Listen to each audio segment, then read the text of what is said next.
Okay, today we got another Chinese racing shoe review, again from 361 Degrees. This is the Flame 3, which is sitting as their kind of entry-level racing shoe, similar to what the Vaporfly is for Nike, I guess, but 361 Degrees have a much more extensive racing range. If you've been watching my channel, I've already reviewed the Furious Future, which I guess is their kind of Alphafly competitor.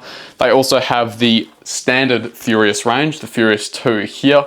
Very similar setup, just with some slightly different dual density midsole setups.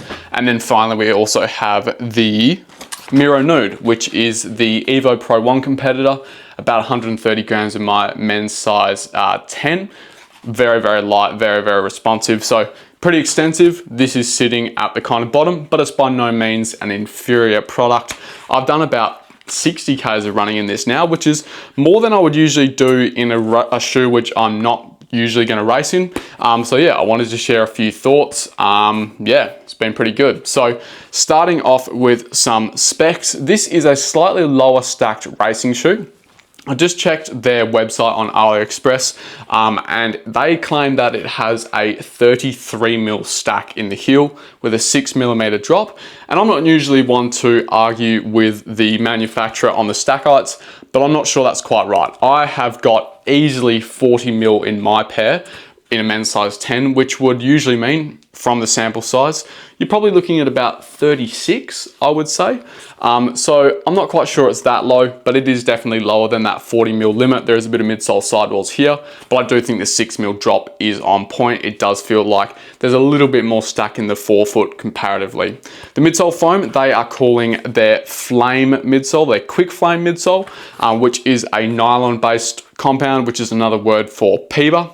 It is of the beaded variety, but it doesn't have the same kind of properties as foams like Power Run PB, which can be a little bit more brittle, a little bit harder. This has that kind of nice, softer compression, which we've come to associate with newer brands of PEBA, which is quite nice to see. Maybe we get a balance of durability and performance. This is one of my favorite foams that I've used in the last couple of months.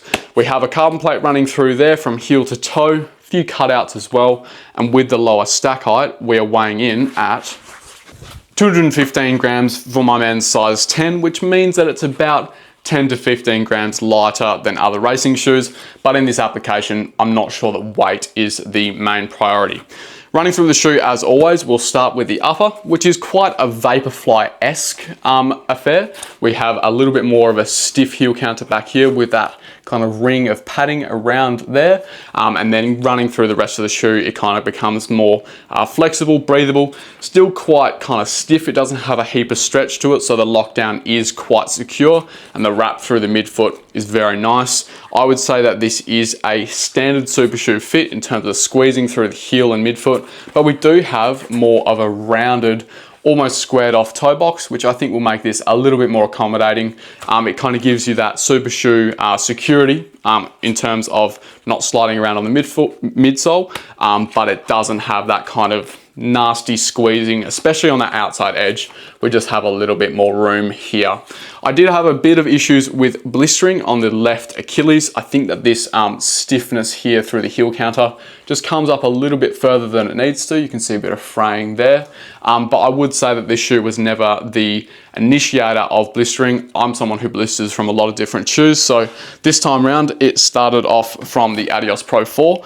This shoe just continues it on. So every time I've run in this shoe with healthy ankles, this has never actually blistered me by itself, but when I come in with a little bit of blistering or aggravation already, it does just add a little bit to it. In terms of the fit and sizing, I have gone for a US 10, which is a half size down from my other racing shoes. I would suggest that this does fit a half size long. So yeah, EU 44, US 10.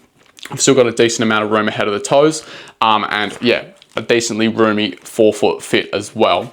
Overall for me, this locks down well with just the right amount of room. I wouldn't suggest it's a comfort focused fit. It is definitely based more on performance, but it holds you down tightly without being too harsh. A little bit of extra room. I think it is overall very nice. Moving down to the midsole, this is what kind of caught me a little bit by surprise, because I think this is one of the best balances of that kind of lower stacked, more nimble racing shoe feel without the kind of harshness that's been associated with these shoes in the past. Oftentimes, it's kind of been accepted that you need a full 40mm stack for the shoe to be, you know, comparable to the rest of the market, to actually be useful for those longer range training runs.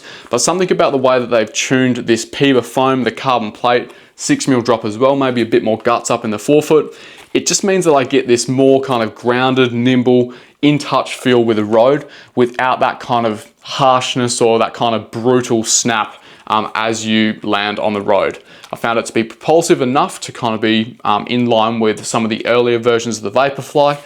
It never felt harsh or kind of bottomed out, and I really felt like I could run quite fast in a more natural feeling way. Natural being the kind of key term there. It is still 36 odd mil of foam, but it definitely just does feel a little bit more intuitive compared to some other super shoes now, including from 361 Degrees themselves, which have a little bit more of a kind of radical rebound.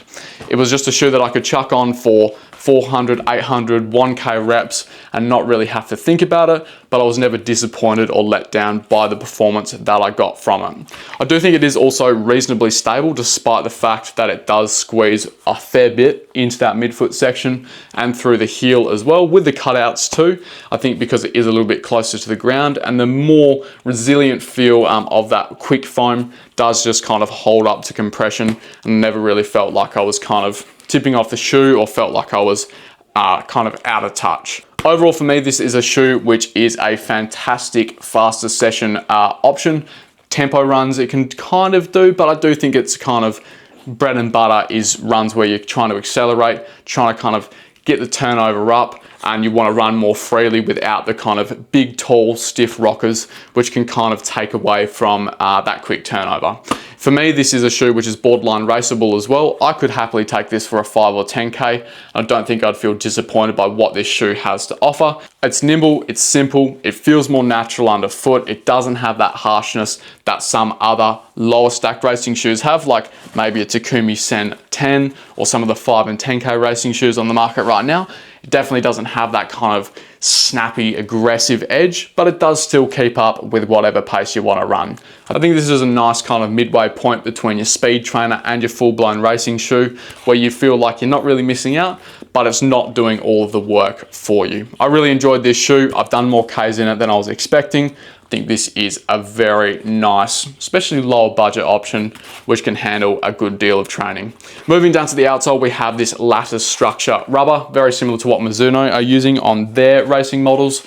The name of this rubber is escaping me. Pretty much a lattice of lugs on a fabric overlay, which you can wrap over the bottom of the midsole. It means that you can get a lot of kind of bite to the outsole without the extra weight, and so far it's been fantastic. Variety of surfaces, particularly rougher roads and kind of light limestone trails. This has been awesome, really bites into the ground. Smooth footpaths as well, it's been awesome. Wet weather performance, maybe not quite as good as some of the stickier rubbers like the new Light Traction from Adidas or Continental. Puma Grip I think has a little bit more kind of stick to it as well as bite, but this is definitely relying more on the lug pattern, which has been really nice. Durability so far been really good too. Seeing a little bit of wear on that outside edge, which I absolutely smash in this shoe, especially when I'm running fast. My kind of supination gets more and more exaggerated the faster I get, so the durability I would say is going to be above average, but considering that I'm using this for faster paces, which is something that often people forget, is, you know, if you're going to be running in a more kind of toned down way, I guess, with marathon racing shoes, they might last longer than your 5 or 10K shoe where you're absolutely hammering the outside edge. So for me, I would expect to get 600, 650 Ks out of this, when most racing shoes are getting me to 450, 500 Ks before the outsole blows out. Overall for me, this is a really nice outsole. Can use it on a variety of surfaces. Wet weather performance, pretty decent. For me, one of the highlights of this shoe. Coming around to the price point here in Australia off AliExpress, I bought this for $180. I think you can find it cheaper though on some of the Chinese New Year sales, and it goes on sale pretty regularly because the Flame 4 is also on release now too. I think for that money, it's a pretty easy sell. This is cheaper than every other speed trainer that we have over here in the West. Most are coming in at 250, upwards of 300, 320 as well. Very, very easy sell for faster intervals, for kind of acceleration, fartleks, changes of pace. I don't think I've had such a good time in a shoe which doesn't have that full stack out of foam and isn't that kind of traditional super shoe build. If you want something which is more nimble, feels more natural underfoot, doesn't have that kind of harshness that you expect from a 5 or 10K racing shoe, I think this is one to look at. I'm really, really pleased with my purchase so far. We'll round this review out with a couple of comparisons to the current Western market. I think a pretty good place to start was with the original Vaporfly and Vaporfly 2. Very similar in terms of that kind of more straightforward, natural feeling ride. It's that more traditional super shoe profile, more disconnected from shoes like the Adios Pro 4, this Yellow X1 2.0. This is more straightforward in its geometry, more snappy, and I think fans of the original Vaporfly will like what the Flame 3 has to offer. Key differences I would say is that this PEBA foam has a bit more resilience to it, doesn't have as much compression, which I felt stopped it from bottoming out in the forefoot. I felt like I could kind of punch into it with a bit more aggression. The Vaporfly for me seemed to kind of die off around 9-10Ks into some of those longer runs. This one just seemed to keep on going. The upper, very, very similar as I mentioned. I didn't get blisters in the Vaporfly, but yeah, very similar in the heel counter. The forefoot wrap, bit more room in the toe box here, and I think the outsole on the Flame 3 is slightly nicer too. Original fans should like this one. If you want to try something a little bit different, I think the Flame 3 could be one to watch. The other one is the Brooks Hyperion Elite 4 PB, which I've also enjoyed too. Again, that more straightforward geometry. PEBA foam here, again, a bit more dense, a bit more resilient. I think I get a bit more bounce out of this foam here though. The upper, very similar in terms of breathability, room through the forefoot. The heel counter here is a little bit nicer as well. If you like the more established Western brands, you probably lean towards the Hyperion Elite 4, but for 350 versus 180, if you're willing to jump into a different brand, I think this is going to be better value for money. For the Deviate Nitro Elite 3, I do think the Flame has a bit more competition. Both have fantastic outsoles, both have well-fitting uppers. Deviate is slightly more comfortable. The ride underfoot, I'm getting that same kind of resilience from this aliphatic TPU foam. I think this is a fantastic midsole compound. I would say that this is probably slightly more longer range focused. I'd probably take this for a 10K half marathon, whereas this is, as I said, probably maxing out just before the half marathon distance, probably a little bit faster in its acceleration, whereas this kind of gets you into that rhythm just a little bit more, although it does push the pace pretty well too. Overall, 320 versus 180. Value again is going to come down to whether you want to spend money on a bit of a different brand or go with the old reliables. I think the Deviate is a slightly nicer shoe, but yeah, the price advantage of the Flame 3 can't be ignored. The Asics Metaspeed Edge Paris has a sharper, more snappy toe off, whereas this feels quite smooth and kind of forgiving in comparison. Both are quite useful for shorter, faster intervals. I think this one has a little bit more protection or comfort underfoot, whereas this really does want you to kind of attack the pace, be aggressive, and it kind of punishes you if you're not up and about. Upper wise, I do think things are quite similar. Bit more of a roomy fit up in the forefoot, squeezes through the midfoot. On the outsole department, this is going to last a little bit longer than the exposed foam here.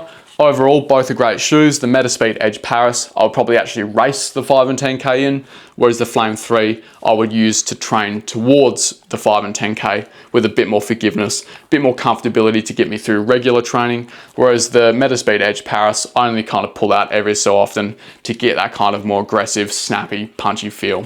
Final one to compare to is the Takumi Sen 10 from Adidas, which is a very snappy, aggressive shoe, more of that kind of traditional racing shoe these days. Less rocker in the forefoot compared to the Flame 3, a little bit less sink in, but I would say it has more of a kind of immediate, punchy, aggressive ride to it. I feel like I can run faster in this shoe, but maybe not as comfortably as in the Flame 3.